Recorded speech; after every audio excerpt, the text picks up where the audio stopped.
ഒടുവിൽ മമ്മൂട്ടിയുടെ പ്രതികരണമെത്തി. ഉഗാണ്ടയിലും എത്യോപ്യയിലും ഭൂകമ്പവും ഉരുൾപൊട്ടലും ഉണ്ടായാൽ പോലും സോഷ്യൽ മീഡിയയിൽ കുറിപ്പിടുന്ന മലയാള താരരാജാക്കന്മാർക്ക് വീടിൻ്റെ ഉമ്മറത്ത് നടക്കുന്ന ഒരു വിഷയത്തിൽ അഭിപ്രായം പറയാൻ പാഴൂർ പഠിക്കൽ പോയി സമയം കുറിക്കേണ്ടി വന്നു.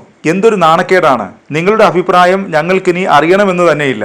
ഒരു സത്യം തുറന്നു പറയട്ടെ, ഒട്ടും ജനാധിപത്യപരമായി പ്രവർത്തിക്കുന്ന മേഖലയല്ല സിനിമ. ഒതുക്കലും പൊക്കലും ഒന്നും സിനിമയിലില്ലെന്ന് ആര് പറഞ്ഞാലും വിശ്വസിക്കാൻ കഴിയില്ല. മറ്റു മേഖലകളിൽ അതില്ല എന്നും ഈ പറയുന്നതിനർത്ഥമില്ല. പക്ഷേ സിനിമ മറ്റൊരു മേഖലയാണ്, ഒരു ഇരുണ്ട ഭൂമിക.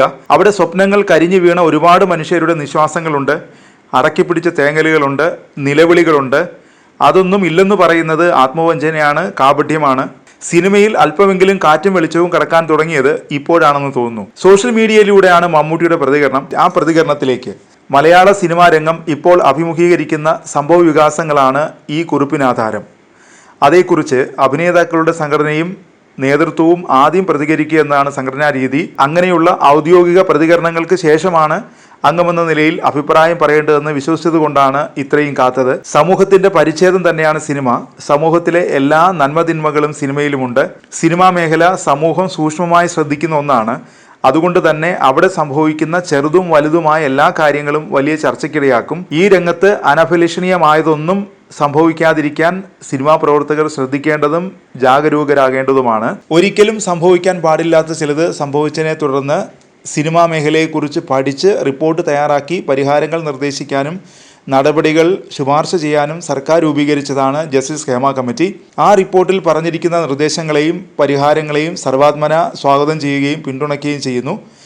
അവ നടപ്പാക്കാൻ സിനിമാ മേഖലയിലെ എല്ലാ കൂട്ടായ്മകളും വേർതിരിവുകളില്ലാതെ കൈകോർത്ത് നിൽക്കേണ്ട സമയമാണിത്.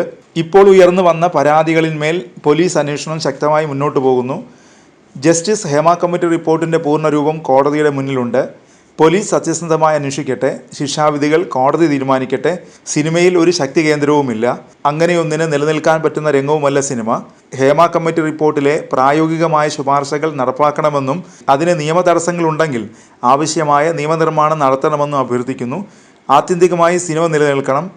മമ്മൂട്ടിയുടെ കുറിപ്പ് ഇങ്ങനെയാണ്. കഴിഞ്ഞ ദിവസം മോഹൻലാലിൻ്റെ പ്രതികരണവും വന്നിരുന്നു. മലയാള സിനിമയിൽ പവർ ഗ്രൂപ്പില്ലെന്നാണ് മോഹൻലാൽ പറയുന്നത്. മമ്മൂട്ടിയും അങ്ങനെ തന്നെ പറയുന്നു. മലയാള സിനിമയിൽ പവർ ഗ്രൂപ്പില്ലെന്ന്. മമ്മൂട്ടിയും മോഹൻലാലും തന്നെ മലയാള സിനിമയിലെ രണ്ട് ശക്തി കേന്ദ്രങ്ങളല്ലേ, നിഷേധിക്കാൻ കഴിയുമോ? മമ്മൂട്ടിയെയും ലാലേട്ടനെയും ഇഷ്ടപ്പെട്ട് ബാലൻസ് നിലനിർത്താൻ ശ്രമിക്കുന്നവരല്ലേ സിനിമയിലെ പാവ മനുഷ്യർ? മലയാള സിനിമ തകരരുത്, നിലനിൽക്കണമെന്നാണ് സൂപ്പർ താരങ്ങൾ രണ്ടുപേരും പറയുന്നത്. സ്വന്തം വീട്ടിന് തീയിട്ട ശേഷം തീയണയ്ക്കാൻ നിലവിളിക്കുന്നത് പോലെയാണ് തോന്നുന്നത്. മലയാള സിനിമ നിലനിൽക്കേണ്ടത് പ്രേക്ഷകരുടെ ആവശ്യമേ അല്ല, സിനിമ കൊണ്ട് ജീവിക്കുന്നവരുടെ മാത്രം ആവശ്യമാണ്. സ്വയം കുഴി തോണ്ടിയിട്ട് വൃത്തികേടുകൾ കാട്ടിക്കൂട്ടിയിട്ട് അത് ചൂണ്ടിക്കാണിക്കുമ്പോൾ വിലപിക്കുന്നോ? ഇക്കയുടെയും ഏട്ടൻ്റെയും മൂഡ് നോക്കി ഷൂട്ടിംഗ് നടത്തേണ്ട ഗതികേട് പല സംവിധായകരും പങ്കുവയ്ക്കുന്നത് കേട്ടിട്ടുണ്ട്. പക്ഷേ അതൊന്നും അവർക്ക് തുറന്നു പറയാനേ കഴിയില്ല. അതാണ് സിനിമ.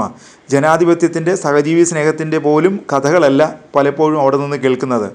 അതൊന്നും അറിയാത്തവരല്ല ഈ സൂപ്പർ താരങ്ങൾ. എന്നിട്ടും പ്രേക്ഷകരും മാധ്യമങ്ങളും ചേർന്ന് സിനിമയെ തകർക്കാൻ ശ്രമിക്കുന്നു അത്രേ. കഴിഞ്ഞ ദിവസം തിരുവനന്തപുരത്തെ നിശാഗന്ധിയിൽ വെച്ച് ശ്രീകുമാരൻ തമ്പി പുരസ്കാരം മോഹൻലാലിന് സമ്മാനിച്ചിരുന്നു. മോഹൻലാലിൻ്റെ തട്ടകമാണ് തിരുവനന്തപുരം. മോഹൻലാലിന് വമ്പൻ വരവേൽപ്പാണ് ഈ നഗരം എന്നും നൽകിയിട്ടുള്ളത്. മോഹൻലാൽ പങ്കെടുക്കുന്ന പരിപാടികളിൽ വൻ ജനപങ്കാളിത്തവും ആവേശവുമാണ് ഉണ്ടാകാറുള്ളത്. എന്നാൽ കഴിഞ്ഞ ദിവസം അതൊന്നും പ്രകടമായതേയില്ല. മുഖ്യമന്ത്രിക്ക് മാത്രമാണ് കയ്യടി കിട്ടിയത്. കാറ്റ് മാറി വീശി തുടങ്ങിയെന്ന് സൂപ്പർ താരങ്ങൾ മനസ്സിലാക്കി തുടങ്ങണം. മലയാള സിനിമയിൽ മന്നാടിയാർമാരുടെയും നീലകണ്ഠന്മാരുടെയും കാലം കഴിഞ്ഞു. അത് മനസ്സിലാക്കിയാൽ നല്ലത്.